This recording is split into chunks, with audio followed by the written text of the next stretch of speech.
detallado los puntos para que no se me olviden las cosas, que es lo que he estado repasando. Bueno, pues tras el desayuno ya una barriguita llena y siendo cliente de bares, vamos a continuar.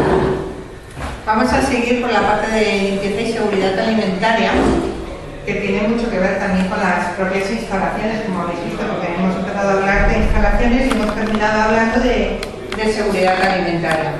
Entonces, hay una parte de seguridad alimentaria que yo siempre le hago mucho hincapié. Estamos siempre como muy atentos a los temas relacionados con seguridad alimentaria, con las toxinfecciones alimentarias, que se llaman, es decir, realmente con la posibilidad de que se produzca una enfermedad en la persona que consume el alimento. Pero la enfermedad no solamente viene de las toxinfecciones alimentarias, de una salmonelosis, por ejemplo, sino que a veces viene provocada por alergias. Y eso es algo que realmente en bares y cafeterías nunca tienen claro. Cuando un cliente nos pregunta, ¿esto lleva pan? Nosotros tenemos que saber si lleva pan, porque si quien nos lo está preguntando es una persona celíaca, no puede ni acercarse al pan, porque genera una reacción alérgica contra ese tipo de alimento. Entonces, eso pasa mucho con las freidoras. Oiga, ¿seguro que solamente usted ha estado utilizando la freidora para papas fritas? Que sí, y a lo mejor ha puesto croquetas. Las croquetas llevan pan rallado. Ya le estamos provocando una reacción alérgica a esa persona. Entonces hay que tener mucho cuidado con ese tipo de preguntas que nos puedan hacer los clientes.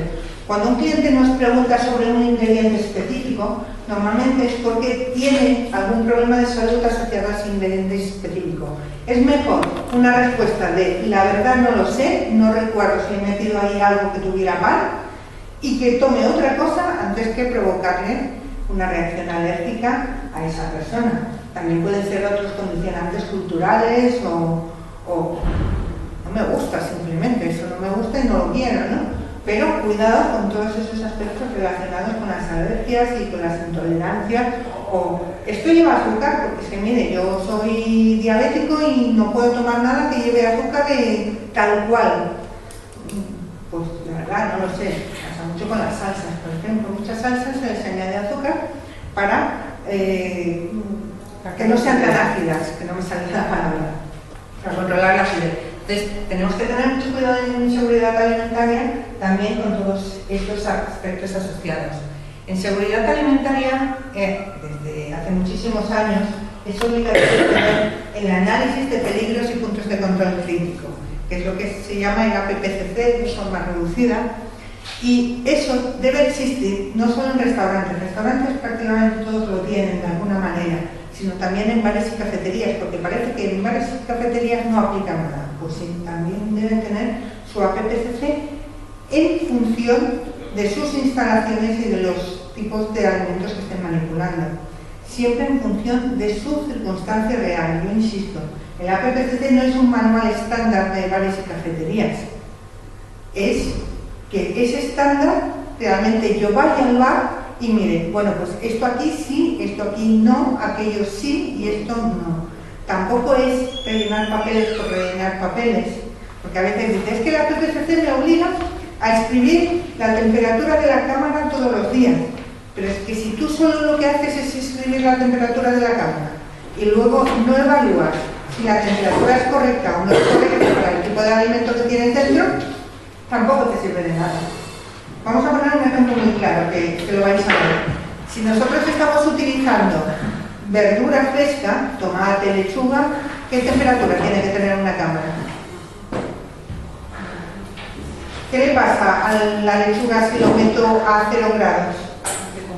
Que se congela, que se quema, se afea. Por lo tanto, tiene que ser una cámara que estará a 8 grados más o menos de temperatura. Es fresquito, pero no muy frío. Pero si yo a esa cámara le meto carne, tendré que bajarla de temperatura por debajo de los 4 grados.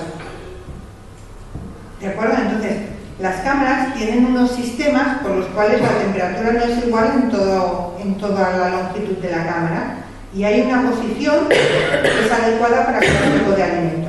También es importante, sobre todo en bares y cafeterías, por ejemplo en seguridad alimentaria, que cuando yo meto no solamente me preocupe de que la temperatura sea la adecuada, sino del nivel de contaminación de los alimentos.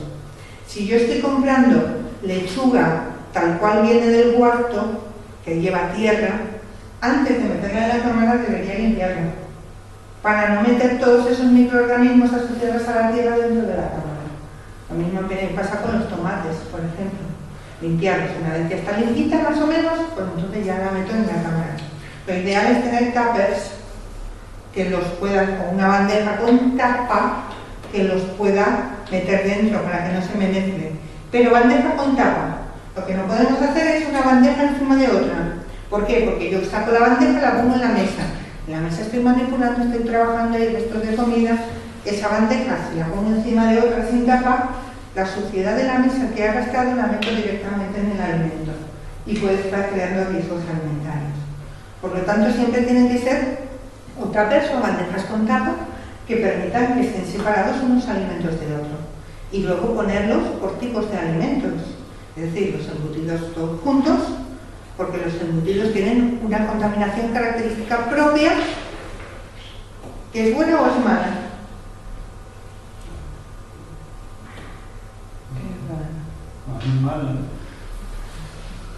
Mala. Sí, el concepto de contaminación se asocia a los microorganismos patógenos. Puede tener una contaminación propia, la carne cruda tiene otra, el queso tiene otra, por lo tanto cada uno tiene sus riesgos alimentarios y su contaminación.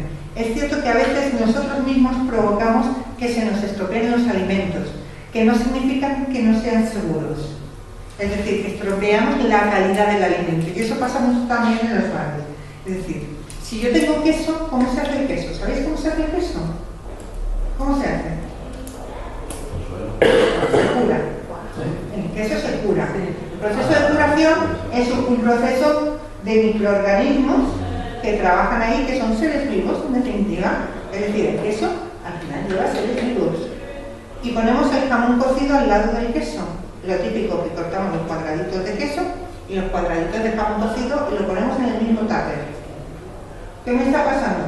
Que estos microorganismos que están vivos los paso al jamón cocido, que es un producto que al ser cocido prácticamente no tiene microorganismos. Lo deterioro, el jamón pierde su aspecto ese fresco. Por lo tanto, nunca debo guardar el jamón y cocido y el queso en el mismo sitio, porque si tardo en sacarlo, lo que voy a provocar es que se me deteriore la calidad, que no me va a poner enfermo porque son los mismos microorganismos del queso, que yo no como, pero sí me va a deteriorar la calidad visual de ese producto. Por lo tanto, tenemos que conocer un poco los tipos de productos y sobre todo separarlos dentro de las cámaras. ¿De acuerdo? Más cosas relacionadas con seguridad alimentaria.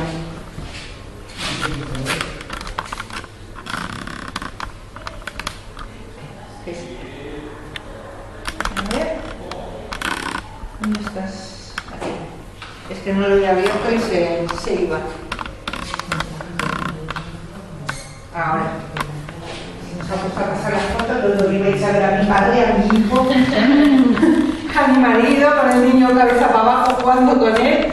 No es planeta del curso. Más cosas relacionadas con seguridad alimentaria. Hemos dicho el OPCC.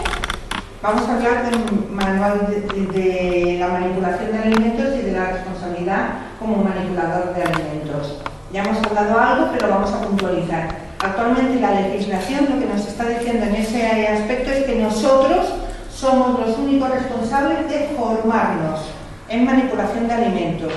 Ya Salud Pública no os pide ningún tipo de carnet de manipulador ni cursos, sino que ya somos nosotros los que tenemos que buscar en el mercado cómo formarnos. ¿De acuerdo? ¿Eso es nuevo? Eso es desde febrero más o menos. ¿De 2000? No, de 2010 creo.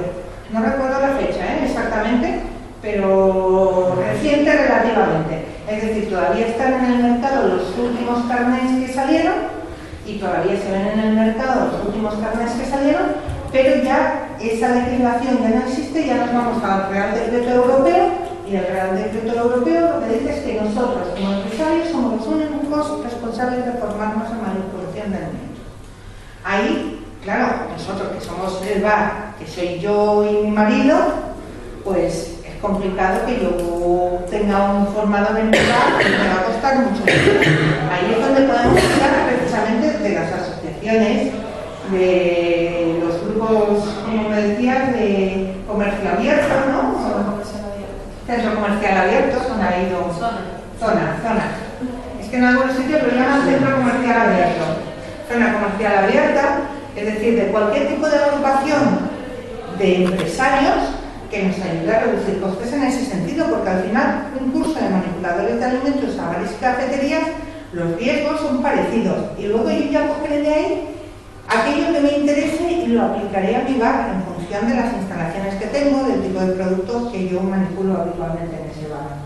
Por lo tanto, vamos a intentar potenciar aquellas cosas, aquellas sinergias que podamos estar dentro de las asociaciones empresariales, pero que se sepa que ahora somos nosotros los únicos responsables.